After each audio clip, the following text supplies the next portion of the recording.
Hi எல்லாருக்கும் வணக்கம். நம்ம அழகே அழகு சீரியலில் அப்பாவை பார்க்க போன அழகுமதிக்கு பயங்கர ஷாக். இந்த ஆஸ்பத்திரி பக்கத்தில் தான் எஸ்பி ஆஃபீஸ் இருக்குது. நேராக போய் நீ சுரேஷ் மேலே கொடுத்த கம்ப்ளைண்ட்டை வாபஸ் வாங்க, உங்கள் அப்பாவுக்கு அடுத்த நிமிஷமே ஆப்ரேஷன் நடக்கும். தங்கராஜ் சொன்னதை செய்வான் அப்படின்னு தங்கராஜ் நம்ம அழகுமதியை மிரட்டுறாரு. நம்ம அழகுமதி சுரேஷ் மேலே கொடுத்த கம்ப்ளைண்ட்டை வாபஸ் வாங்காமலே அழகுமதியோட அப்பா ராமமூர்த்திக்கு ஆப்ரேஷன் நடக்குது. நம்ம அழகுமதி தங்கராஜ்கிட்ட என்ன சொல்லி ஆப்ரேஷன் பண்ணுறதுக்கு சம்மதிக்க வச்சாங்க? தங்கராஜையே அடக்கிற அளவுக்கு அழகுமதி அப்படி என்ன சொன்னாங்க? தெரிஞ்சுக்கிறதுக்கு இந்த வீடியோக்கு ஒரு லைக் போட்டுக்கோங்க. ஸோ பார்த்தீங்கன்னா அப்பா சொன்னதுனால நம்ம சுரேஷ் நம்ம அழகுமதியை கூட்டிக்கிட்டு அவங்க அப்பா ராமமூர்த்தியை பார்க்குறதுக்காக ஹாஸ்பிட்டல் வராங்க. ஹாஸ்பிட்டல் வந்த உடனே அங்கே பார்த்தீங்கன்னா தங்கராஜ் இருக்கார்.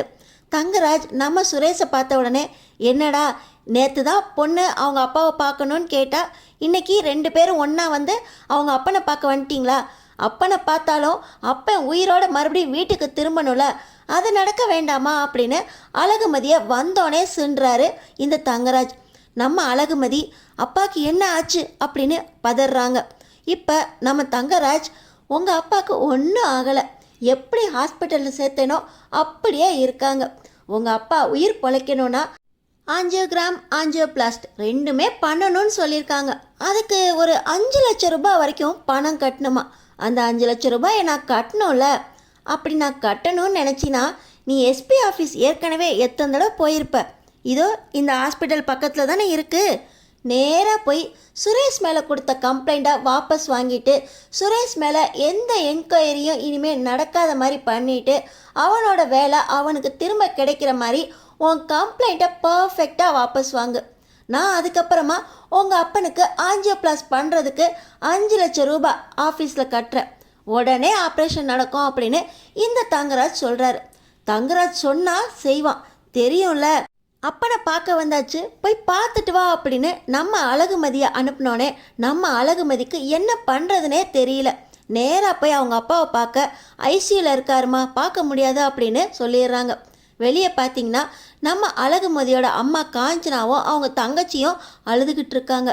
டேய், இன்னும் ஆப்ரேஷன் ஆரம்பிக்கலடி, பணம் கட்டணுமாண்டி அப்படின்னு அழுகுறாங்க. அம்மா, இந்த ஆளை நம்பாத, நான் உன்ட்ட அப்பயே சொன்னேனே, கேட்டியா? இப்போ என்னையும் கல்யாணம் பண்ணி கூட அமுச்சு வச்சுட்டு இப்போ அப்பாவுக்கு ஆப்ரேஷன் பண்ணலையேன்னு அழுவுறியா அப்படின்னு நம்ம அழகுமதி சொல்ல, நேற்று தாண்டி மாப்பிள்ளையும் தங்கராஜும் வந்து பார்த்துட்டு போனாங்க, ஆப்ரேஷன் கூடிய சீக்கிரமே பண்ணிடலாம் அப்படின்னு நம்பிக்கையாக சொல்லியிருக்காங்கடி. ஆனால் அவங்க ஏதோ உன்ட்ட கேட்டாங்களாமே, நீ செய்யலையாமே, சீக்கிரம் செஞ்சு தொலைடி, அப்பா உசுரை காப்பாற்றணுண்டி அப்படின்னு இந்த காஞ்சனா அழுக. என்னம்மா இப்படி பேசுகிற? கல்யாணம் பண்ணு நீ பிளாக்மெயில் பண்ணதுனால தான் அந்த ரவுடி பைய சுரேஷை கல்யாணம் பண்ணிக்கிட்டேன், என் வாழ்க்கையை நாசம் பண்ணிட்டேன். இப்போ அப்பா ஐசியூவில் உயிருக்கு போராடிக்கிட்டு இருக்காரு, இன்னும் என்கிட்ட இருந்து என்ன தான் எதிர்பார்க்குறீங்க அப்படின்னு நம்ம அழகுமதி ஃபோன் எடுக்கிறாங்க. ஃபோன் எடுத்து அவங்க ஸ்டூடெண்ட் கவிதாவுக்கு கால் பண்ணுறாங்க. நீ யார்கிட்ட ஃபோன் பண்ணி 5 லட்ச ரூபாய் கேட்டாலும் உடனடியாக கிடைக்காது. நீ ஒழுங்காக எஸ்பி ஆஃபீஸ்க்கு போய் கம்ப்ளைண்ட்டை வாபஸ் வாங்கு அப்படின்னு தங்கராஜ் மிரட்டுறாரு. ஆனால் பார்த்தீங்கன்னா சுரேஷ், மாமா இப்படி ஐசியூவில் வச்சுக்கிட்டு உயிரோட விளையாட வேண்டாம் மாமா, 5 லட்சம் ரூபாய் கட்டிருங்க மாமா அப்படின்னு சுரேஷும் சொல்கிறாரு. இருடா மச்சான், அவர் உயிர் கெட்டி பொண்ணோட கல்யாணத்தை பார்த்துட்டாரு. அதோ அடுத்த பொண்ணும் படித்து முடிச்சுட்டு கல்யாணத்துக்கு ரெடியாகி நிற்கிது. இந்த பொண்ணு கல்யாணத்தையும் பார்த்துட்டு தான் போகணும் அப்படின்னு உசுரை கையில் பிடிச்சிட்டு ஐசியூவில் படுத்திருக்காருடா மச்சான். அவன் உயிர் அவ்வளோ சீக்கிரம் போயிடாது, நீ கவலையே படாத. நீ காக்கி சட்டை போடுவன்னு நான் சொன்னேன்ல, கூடிய சீக்கிரமே நடக்கும், அதை நடத்தி வைப்பான்டா இந்த மாமா, நீ கவலையே படாமல் நடக்கிறத மட்டும் பாரு அப்படின்னு சொல்ல, மாமா உசுரோட விளையாட வேண்டாம் மாமா, காக்கி சட்டை நான் கண்டிப்பாக போடுவேன் மாமா அப்படின்னு சுரேஷ் சொல்லிக்கிட்டு இருக்கும்போதே நம்ம அழகுமதி வந்துடுறாங்க. எல்லாம் ஒன்னால தான், நீ பண்ணுற தப்பெல்லாம் பண்ணிவிட்டு நான் கம்ப்ளைண்ட் பண்ணால் அதுக்கும் நீ ஆள் வச்சு மிரட்டி இங்கே பார் எங்கே வந்து நிற்கிதுன்னு. எங்கள் அப்பாவுக்கு ஆப்ரேஷன் கூட பண்ண முடியாமல் தடுமாறி குழஞ்சு போய் நிற்கிது எங்கள் குடும்பம். தங்கராஜ், உன் பையன் தர்ஷன் இப்போ எங்கே இருப்பான் அப்படின்னு கேட்க, தர்ஷன் என் பையன்தான், அவனை பற்றி உனக்கு என்ன இப்போ அப்படின்னு கேட்க, ஃபோன் போட்டு உன் பொண்டாட்டிக்கிட்ட தர்ஷன் எங்கே இருக்கான்னு கேளேன் அப்படின்னு சொல்ல, நம்ம தங்கராஜ் ரேவதிக்கு ஃபோனை போட்டு, டேய் பையன் எங்கடி இருக்கான் அப்படின்னு கேட்குறாங்க.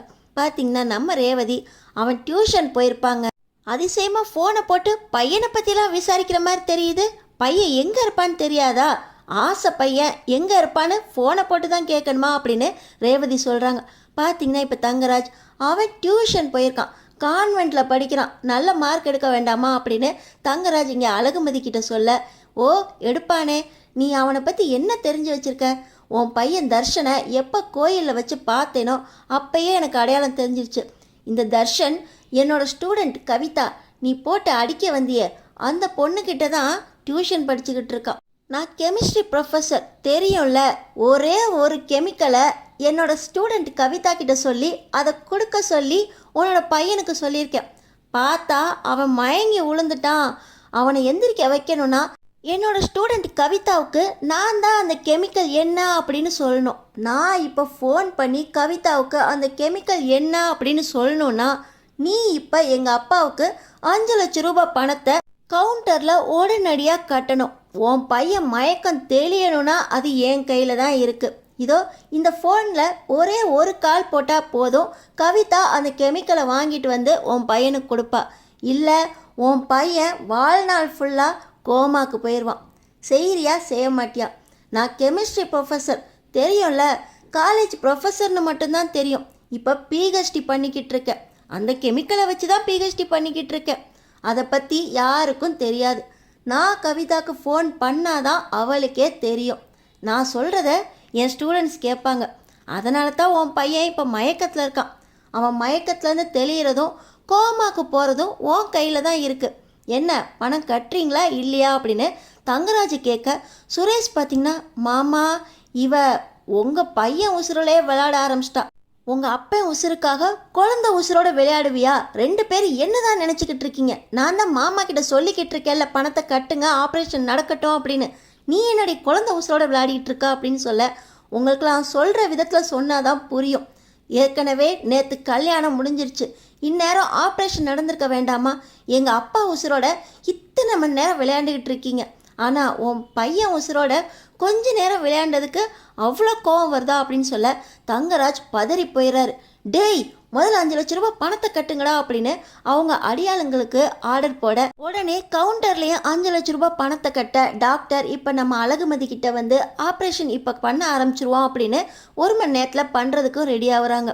ஏய் முதல்ல கவிதாக்கு ஃபோனை போட்டு என் பையனை மயக்கத்துலேருந்து தெளிய வைக்கிறதுக்கு அந்த கெமிக்கலை சொல்லு அப்படின்னு தங்கராஜ் சொல்ல, நீ தான் விளையாட்டு காண்பேன்னு நினச்சியா? நானும் விளையாடுவேன். உன் பையன் தர்ஷன்னு மட்டும்தான் தெரியும். அவன் எங்கே டியூஷன் படிக்கிறான், என்ன படிக்கிறான்னு ஒன்றுமே தெரியாது. ஆனாலும் உன் பையன் மேலே நீ உசுரையே வச்சிருக்கா அப்படிங்கிறத உன் காரில் வரும்போதே தெரிஞ்சு போச்சு. அவனுக்காக நீ என்ன பண்ணுவனோ எனக்கு தெரியும். அதனால தான் என் ஸ்டூடெண்ட் கவிதாக்கு ஃபோன் பண்ணுற மாதிரி பண்ணி உன் பையன் மயக்கத்தில் இருக்கதா ஒரே ஒரு சின்ன ட்ராமா போட்டேன். உடனே ஏமாந்து போயிட்ட. உன் பையன் மேலே அவ்வளோ உசுரா? எனக்கும் எங்கள் அப்பா மேலே உசுரே இருக்கும் தானே. அதை வச்சு மிரட்டி தானே என் வாழ்க்கையை நாசம் பண்ணி இதோ இவன் கூடலாம் கல்யாண வாழ்க்கையை வாழ வச்சிட்ட. பரவாயில்ல, எங்கள் அப்பாவுக்கு ஆப்ரேஷன் நல்லபடியாக நடந்து முடிஞ்சதுக்கப்புறம் தான் நான் இந்த ஹாஸ்பிட்டலை விட்டு கிளம்புவேன் அப்படின்னு சொல்லி தங்கராஜையை மிரட்டுறாங்க நம்ம அழகுமதி. ஏய் ஒரு ஃபோனை வச்சுக்கிட்டு என்னென்ன ஆட்டம் கண்டுக்கிட்டு இருக்க? நீ என்னன்னா ஒரு வேலைக்காரிக்காக கம்ப்ளைண்ட் கொடுக்க வந்து அந்த கம்ப்ளைண்ட்லேருந்து ஆரம்பித்து இப்போ உன் ஸ்டூடெண்ட் வரைக்கும் நீ அதே ஃபோனை வச்சு வீடியோ வச்சு மிரட்டி என் மாப்பிள்ளைக்கு வேலை போச்சு, கல்யாணம் நின்று போச்சு. இப்போ என்னென்னா அதே ஃபோனை வச்சு என் பையன் உசுரோட விளையாடுவேன்னு என்னையும் மிரட்டிட்டியே, நீ எல்லாம் பொண்ணாடி அப்படின்னு தங்கராஜ் அசந்து போய் அழகுமதியை பாராட்டுறாரா இல்லை திட்டுறாரான்னு தெரியாமல் பேசிக்கிட்டு இருக்காரு. அழகுமதி இந்த ஒத்த ஃபோனை வச்சு தங்கராஜே ஆட்டம் காண வச்சது யாருக்கெல்லாம் பிடிச்சிருக்கோ நம்ம சேனலை சப்ஸ்கிரைப் பண்ணி தொடர்ந்து பாருங்கள்.